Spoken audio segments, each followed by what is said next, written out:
American West. Once it could have been the British, Spanish, or even the Russian West. It became American primarily because of the explorations of two young Army officers, Meriwether Lewis and William Clark. Their pioneering journey stands as one of the great achievements in the history of the United States.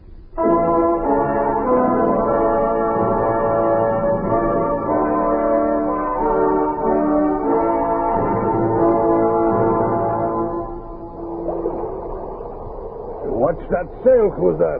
You'll upset us in this wind. You wish to handle the boat, Charbonneau. No, but I want you to stop taking chances. My wife and my baby are aboard, and I cannot swim. Stop worrying, Charbonneau. Cruzat is playing that sail as expertly as he does his violin. He'll get us extra miles today. Less hauling and pulling when the wind dies away, Charbonneau. Who's that? Want to play the fiddle tonight? Oh, that's up to Captain Lewis, Windsor. I'll make you a bargain. Get us 25 miles and you can play, the men can dance, and I'll order a dram issued to each man. Scannon, quiet. Who's that antelope, sir? Antelope? There, in the river. A good fat buck, sir. Can I send the dog after him? You would kill the captain's dog, Windsor? Don't worry about Scannon, Charbonneau. We pulled an antelope out of the river once before you joined the expedition. All right, Scannon, go get him. I don't know about you, Captain, but I'm tired of buffalo meat every night for supper. Will you look at that dog swim? Suppose the current swift him downstream to the opposite shore. Not Scannon. He'll come back to the boat. If he doesn't, we'll go help him. Look, he's got that antelope.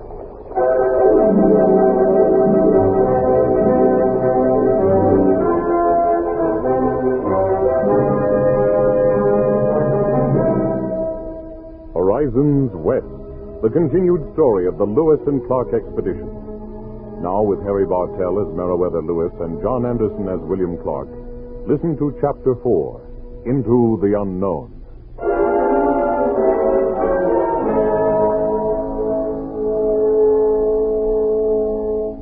April 26, 1805. It was 3 weeks since the Corps of Discovery left their winter quarters near the Mandan villages in what is now the state of North Dakota. Favorable winds had brought them over 300 miles up the Missouri into more unsettled country, unexplored by the white man. That night we made camp opposite the mouth of a river which poured swiftly into the Missouri. Billy Clark identified it as the Yellowstone from descriptions given us by the Mandan Indians. Along with the buffalo meat provided by George Dreyar's rifle, we had antelope for supper provided by Scannon, who lay by the fire. Yes, Scannon. Sure you want him to have that, George? He earned it, Captain Lewis. No longer am I, George Dreyar, the best hunter in this Corps. Oh, by the way, from now on, it will be wise to keep the dog close to you, sir. We are in grizzly bear country. Scannon might make the mistake of going after one of them. He might. Right now, he's not afraid of anything. Excuse me, Captain Lewis, but Cruzat says we came 30 miles today. 28, by my reckoning. 28? Thank you, sir. Anyhow, Cruzat wants to know if we should get out his fiddle. 28's more than 25, isn't it? Yes, sir. Tell Sergeant Ordway to issue a drink to each man. Yes, sir. Thank you, sir. You're letting them dance tonight? They need fun and relaxation. The minute the wind stops, they'll be pulling the boats upriver, and they won't have enough energy left to dance. You're right, Meriwether. George, the Indians say grizzlies are the most dangerous of all animals. The Mandans go in bands to hunt them. Riflemen should do the same. A grizzly can keep charging even with a dozen shots in his body. Only a ball to the brain stops him dead. I suppose we'll have to go after a few of them in the interest of science. We'll need some specimens for Mr. Jefferson. At least the bones and the skin. The grizzly I saw this morning was at least 8 feet tall, and I guess his weight is about 1,000 pounds.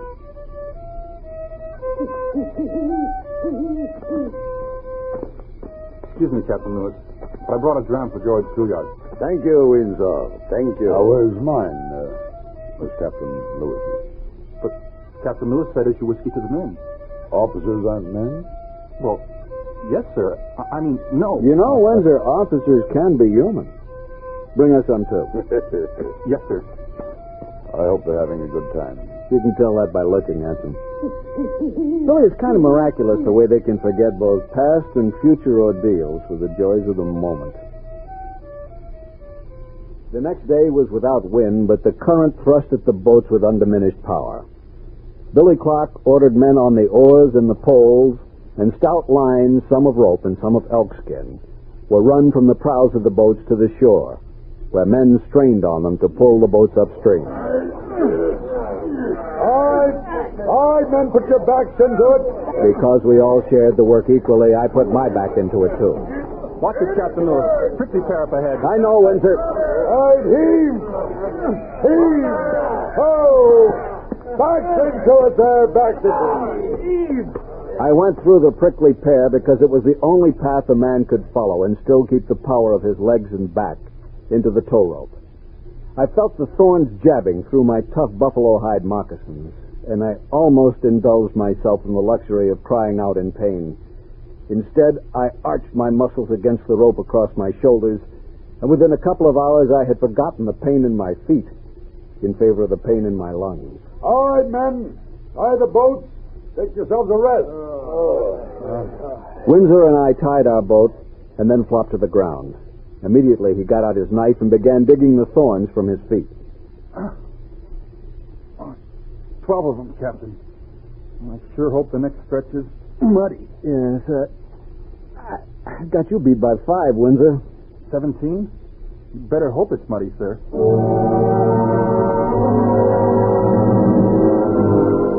The following day, I stayed on shore to verify certain geographical features described by the Mandan. Noting signs of bear, I armed myself with rifle, knife, and my espontu, a short spear hatchet issued to all infantry officers. I followed the Missouri to where a small stream tumbled into the main river from the north. Inland a few miles, it would be broken by rapids. If it was the stream the Mandans had named the Medicine River. I came across a buffalo cow. Not knowing how far away the rapids were, I decided to provide myself with food. It was a good clean shot which dropped the beast in her tracks, and I moved toward a potential lunch, supper, and breakfast. Then I heard the grizzly in turn. The sound of my rifle had angered the huge creature, and he was lumbering toward me. I swung my rifle upward, only to remember that I had fired it and had not reloaded. I ran as fast as I could through the... The bear was about to run me down. I angled toward the rapids, death of a different kind if I should plunge into that. In desperation, I dropped my empty rifle and presented the oncoming monster with the lethal end of my espontu. For some unaccountable reason, or perhaps it was the intervention of God, the grizzly stopped, looked at me, turned, and ran away.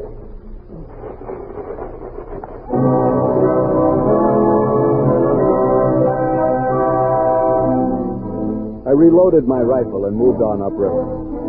Once more, I sensed something stalking and caught a backward glimpse of a large panther-like animal. I shot him dead, and then came upon a vast area taken over entirely by prickly pear. I had verified the river, I told myself. No use tearing my feet apart. I started back toward the main park. It was very late at night when I reached the sleeping camp, toting buffalo meat for myself and whoever else might want some for breakfast. Who goes there? Lewis, Meriwether Lewis. Come on in. Buffalo meat. You look worn out. I am. I verified the Medicine River and was attacked by a grizzly. You got him, obviously, or you wouldn't be here. He caught me with an unloaded rifle, but he changed his mind and ran away. After cornering me, too. I think perhaps the Almighty stepped in on my side. Meriwether, you are a lucky man. I know. Had supper? No. Here, let me fry you one of those buffalo steaks. You know, Billy, I think I'd rather fight 2 Indians any day than 1 grizzly. I know I would. Big ones, anyway. I guess they all are when they're after you. Before I put on the meat, how about a dram? I could use one. Well, I'll have one with you. I tossed a few sticks on the fire and watched the flames twist and dart and grow as they seized on the wood. As I do occasionally, I blessed the unknown human who first stumbled upon the secret of making fire millenniums and millenniums ago. Fire and the wheel, the two prime discoveries of man. 2 thimbles in a bottle. Pour, Meriwether. With pleasure. Billy, fire or the wheel, which is the greater discovery? Neither. Whiskey. Well, here's to your kind-hearted grizzly bear. With one swipe of a paw, he could have eliminated me. Here's to the paw he didn't raise. The hardest animal in the world to kill, and you with an unloaded rifle. Even if it had been loaded, I'd have had to hit him in the eye to drop him with a single shot. George Juilliard did it once. No, I thought of that on the way in. I realize now what a tremendous feat that was. Master Hunter. I came to another conclusion about the grizzly. The thing that makes him so dangerous isn't just his physical ability, it's his unpredictable nature. You mean his intelligence? Yes. You have to be intelligent to be unpredictable. I suppose he turned away because he didn't like my human smell. Well, it all points up one great need for men like us, men who go wandering out in the wilderness. What's that, Billy? A third or fourth great discovery or invention, a dependable, practical, repeating rifle.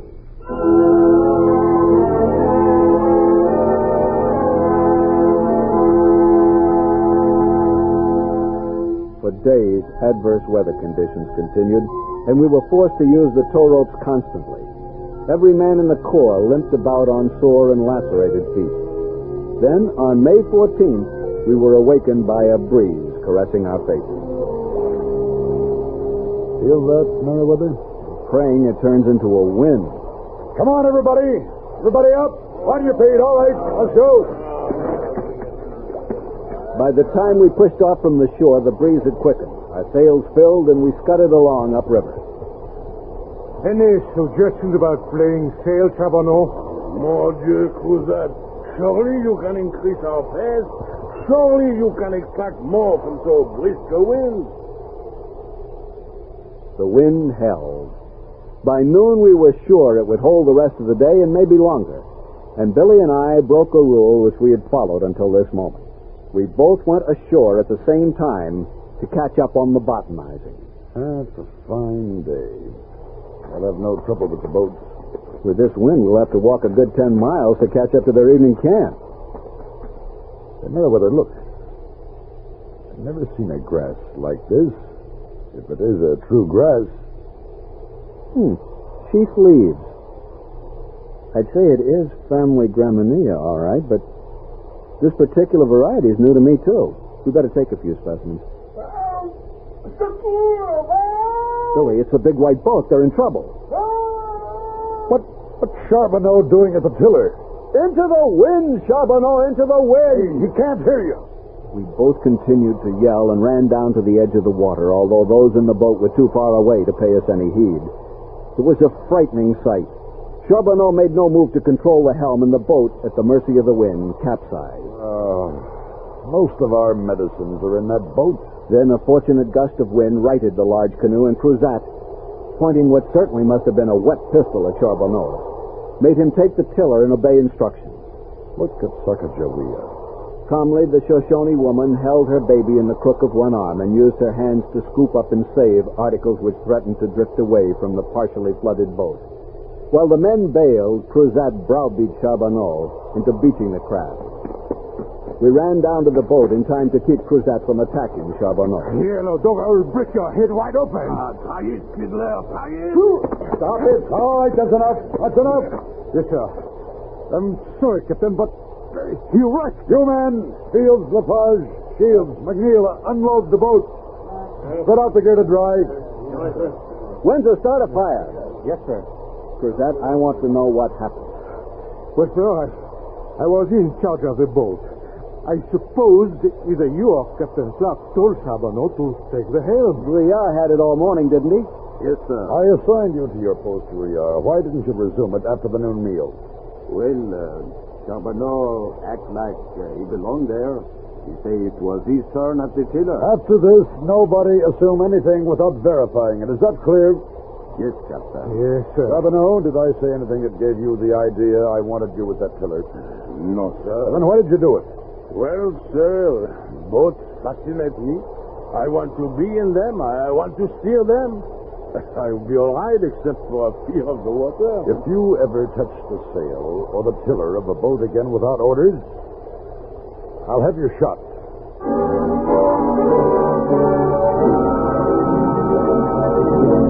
The wind increased, but of course we were compelled to spend the afternoon drying the contents of the boat instead of sailing briskly upriver. Luckily, we lost only a few items, all medicine. And by night, we had repacked everything and covered it against what proved to be a thunderstorm. We camped under a thick stand of trees. While fires were made and supper started, we were protected against sudden onslaughts of rain by the interlaced canopy of branches overhead. It had been a frustrating day, and the moment the evening meal was over, the men sought out their blankets. Feeling wakeful, wondering how much we would have to endure before reaching the Rocky Mountains, I took the first watch.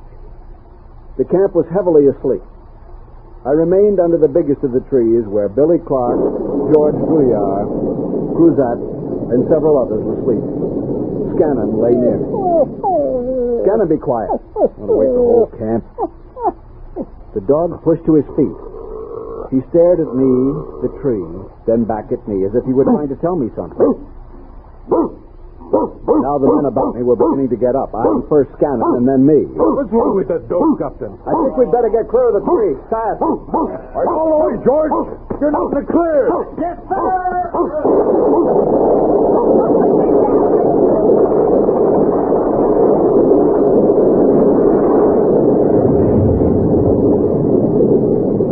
We reached safety just in time as lightning struck the tree, which came crashing to the ground. The noise awakened the entire camp.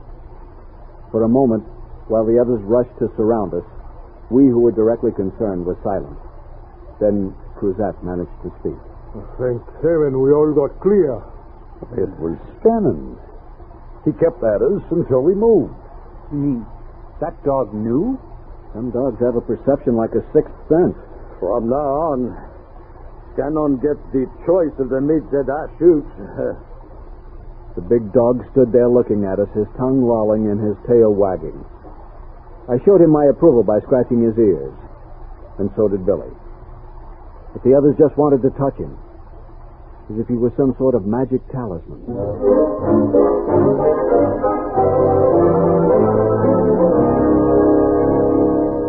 Next morning, there was no rain, no wind. Back to the tow ropes again. Meriwether, hobbling on the sorest feet in the group, stayed ashore, moving slowly toward an upriver bluff he was determined to climb for a panoramic view of the area. Along about midday, when we had to stop to switch those at the oars with those at the tow ropes, we were near the foot of the bluff. Meriwether was on top of it, tottering a bit on his bandaged feet. Below! Down below! Those who can, come on up! Cruzat, Windsor, and I made the climb, and we weren't disappointed. Many, many miles to the west, we saw the shining, snow-capped crests of a rugged, youthful range of mountains. Look at that. Those are Western Mountains, huh? Indians call them the Shining Mountains, or the Rockies. Looking at them gives a man some hope. We are getting there. I hope we don't have to pull the boats over them. Wait, did you feel that? Is there a wind coming up? Yes, I feel it too. All right, come on, let's get back to the boats. Let's use that wind, get a few miles closer to those snowy monsters.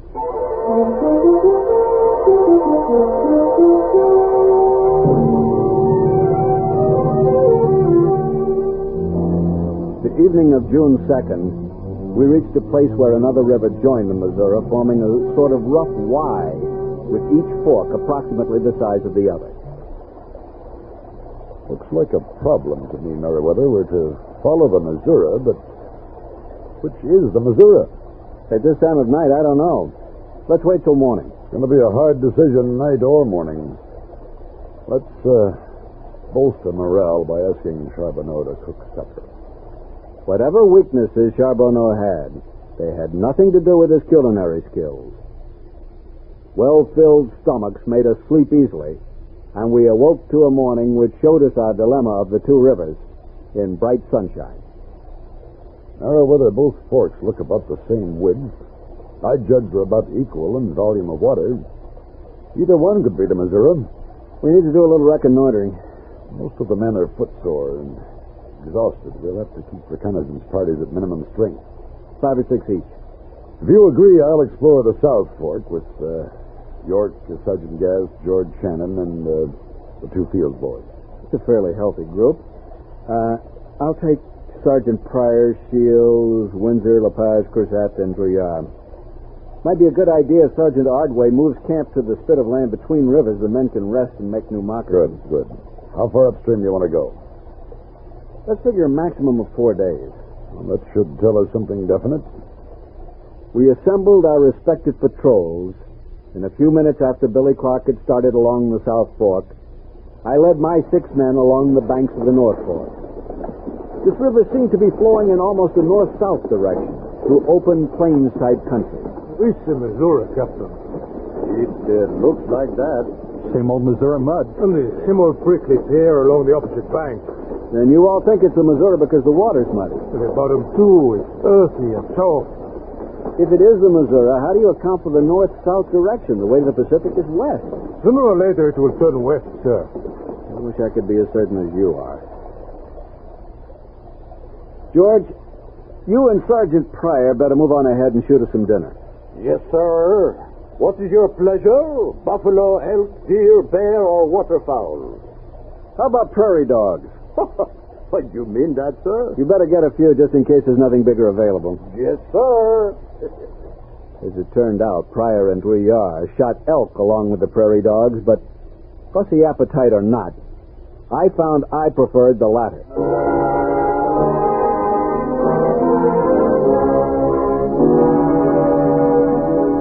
By the third day, I became convinced that the North Fork could not be part of our route to the Pacific. I know you all believe this river's the Missouri, but you're wrong. Well, then what is it, Captain? The one that the Mandans talked about? The river that scolds all others? No, we passed that one back 100 or so miles. Captain Luis, I will swear this is the Missouri. We'll take one last look. From the top of the cliff up ahead, if the river doesn't turn west, we're going back to camp. Pryor, you and Shields and Drouillard stay here and build a raft. We can save time by floating back to camp. Yes, sir. Come on, Windsor, let's go. Yes, sir. We started up a slope that was cliff-like in its steepness. Gasping, we reached the halfway point of the ascent, where the ground leveled off a bit. To the left of me was a deep chasm. When I felt myself going, I drove my pontoon into the side of the cliff and hung on. Slowly, I pulled myself back to safety, only to hear Windsor cry out. Help, Captain! Help! Windsor had slipped too. He was lying on his stomach with his right arm and leg clawing at the air. The moment the strength in his left arm waned, he would plunge to his death. I eyed him, pretending a confidence I certainly didn't feel. Help me, Captain. I'm going to fall. No, you're not. Do as I say and you'll get clear. Use your right hand to reach your knife. Right hand, I said. All right. I got it. Now, dig a toe hold for your right foot. That's it. Put your right foot in. Yes, sir. Now, shove upward to the left with both feet. Hard. Good. Rest a minute. Get your breath. And we'll find an easier way to the top. Thank you, sir. I thought it was all over. We made it to the top. Shading our eyes with our hands, we followed the progress of the river. It continued a winding course north with no significant turn to the west. Using a different descent, we returned to the river bank where the other four were grouped about a partially built makeshift raft, eyeing it dubiously. He's no use, Captain. There just is not enough wood here to make a seaworthy raft. On the way back to the main camp, a disagreeable trip because rain turned the earth into a particularly viscous mud beside the river. I spoke of the two rivers to the men. Each was convinced that this muddy North Fork was the Missouri. It's carrying a load of silt from the Canadian plains. Silt from here, too, sir. It could make its western turn beyond where we could see from that hill. I stopped discussing the question because I knew that ultimately the decision would have to be mine and Billy Clark's.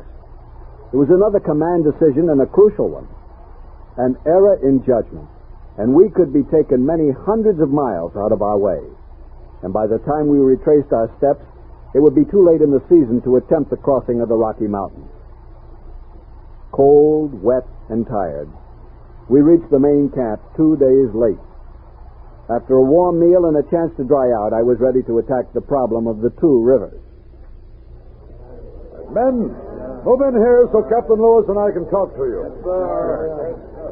About the rivers, Captain Clark? That's right. I think we all know that a wrong decision could possibly cause the failure of the expedition. At the very best, it could delay our arrival on the Pacific coast a year. Charbonneau, did you discuss it with Sacagawea? Yes, Captain. We spent much time talking. When she was stolen from her people 5 years ago by the Gros Ventre raiding party, they stayed away from the rivers where they might find other Indians. They rode swift horses overland, clear to the Dakota country. She remembers no talk among her people about these two rivers. No, but it is her opinion that the muddy one is the Missouri. For what it is worth, that is also my opinion. The 6 men who went with me also agree with that. Well, simply because the South Fork is clean and clear with a pebbled bed. That's not the Missouri they've struggled with the past year, but it does happen to be the Missouri of the mountains before taking on a burden of plains country silt. And it does head west. None of us wants to make a mistake, sir. None of us wants to fail any more than you. Since I got back from the reconnaissance with Captain Lewis, I've talked to everyone. 29 of us are in favor of the North Fork. 30 if you count Sacagawea. You may be in favor of it, Windsor, but that doesn't matter. The decision has to come from Captain Lewis and me. Some of you may know that I have a fiancée back in Virginia, Miss Maria Wood. Very attractive young lady. I've just named the North Fork Maria's River after her, so it can't be the Missouri. I don't mean to say that your opinions don't count, because without you there would be no Corps of Discovery. What I do mean is that Captain Lewis and I have to live with the results of the decision, good or bad. That's one of the penalties of being an officer. We both want you to get as much rest as possible today. Tomorrow we move west, up to Missouri, the clear South Fork that leads to the mountains. The men thought we were wrong, yet they were determined to follow us. This loyal group was a far cry from the half-disciplined Corps of Discovery that set out from St. Louis over a year ago. Suddenly, I felt like a giant. Because of the men, we would make it. We would stand on the Pacific shore, and we would make it back to report our discovery.